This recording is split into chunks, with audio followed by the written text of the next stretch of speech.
वाटू नये म्हणून कसाही प्रवास केला तर पैठण ते पंढरपूर 12 दिवस, 13 दिवस, 15 दिवस, 15 दिवस पर्यंत देवाची सेवा झाली. महाराजांना घोड्यावरून खाली उतरवावं आणि त्या ठिकाणी घोंगडीवर बसवावं. महाराजांच्या एक बहीण होत्या जिजाबाई, जिजाबाईंबरोबर स्वयंपाक करू लागावा आणि सगळ्यांचं झाल्यानंतर तुका म्हणे शेष घेई ना बळी वचन न मोडी बोलिले. महाराजांना पंढरपूरला आणलं.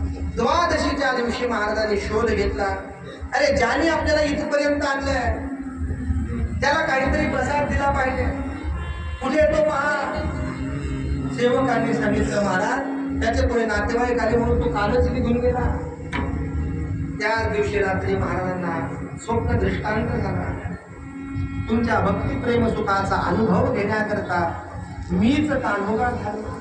देवाने सांगितलं मी स्वतः आलो होतो. मूळच्याच संत पादुका वरी देवे मस्तकी धरल्या, भगवंतानं त्या मस्तकावर धारण केल्या. महाराजांनी आपल्या हयातीमध्येच त्या पादुकांचं पूजन सुरू केलं. गेल्या 250 वर्षांपासून त्या पादुका जशाच्या तशा पूजेमध्ये.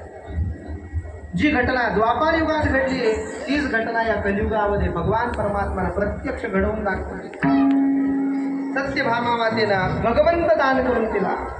पुढे भगवान परमात्माचा वंश विस्तार सांगत असताना या रुक्मिणी मातेचे भाऊ रुक्मे यांचं आणि भगवंताचं वैर मिटण्याकरता त्या रुक्मिणीनं आपली कन्या परत रुक्मिणी मातेच्या पुत्राला. पण ते वैर काही मिटलं नाही, उलट वाढतच राहिला. कारण काय आहे, या रुक्मिणीला सहाय्य करणारे जे लोक आहेत ते सगळे वाईटच आहेत. त्यांनी देवाचा विरोधच करायचं ठरवलेलं होतं. या रुक्मिणीनं पुन्हा आपली नात रुक्मिणी मातेच्या नातवाला दिली. शास्त्र विरुद्ध विवाह होता हा, पण बहिणीचं प्रिय करण्याकरता म्हणून दिली. पण रुक्मिणीचा मात्र त्या ठिकाणी उद्धार झाला. भगवान परमात्म्याच्या वंश विस्ताराचं हे चरित्र सांगताना भगवान सुखदेव सांगतायत की भगवान परमात्मानं सुंदर गृहस्थाश्रम या ठिकाणी प्रकट करवला. गृहस्थाश्रम कसा असावा, गृहस्थाश्रमामध्ये काय करावं, संपूर्ण तत्वज्ञान परमात्माने सांगितलं. पुढे उषा आणि अनिरुद्ध यांच्या विवाहाची कथा येते. बाणासुराची कन्या असणारी ही उषा, या उषेला स्वप्नामध्येच अनिरुद्धांचं दर्शन झालं आणि तिच्या सेविकेनं अनिरुद्धाचं चित्र काढून या उषा आणि अनिरुद्धाचं मिलन झालं. भगवान परमात्माने आपल्या नातवाचाही हा विचार केला.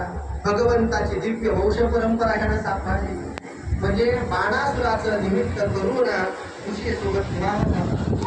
भगवंताच्या पुत्र पौत्र आणि दिव्य गृहस्थाश्रमाचं चिंतन भगवान श्री सुखदेवांनी सांगितलं.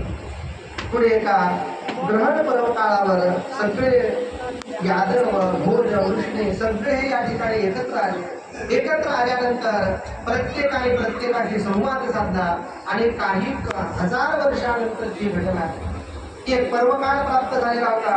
समुद्र स्नानाकरता म्हणून सगळे एकत्र आलेले होते आणि त्यावेळेला नंदराज, यशोदा माता यांची आणि भगवान श्रीकृष्ण परमात्म्याची भेट झाल्याची घटना.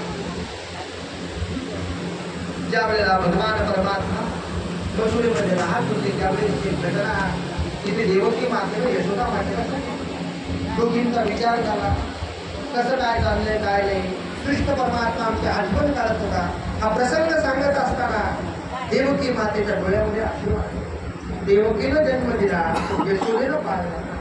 भगवान परमात्मा मथुरेमध्ये आल्याबरोबर भगवान परमात्माला देवकीनं जेवणाचं ताट करून आणून दिलं.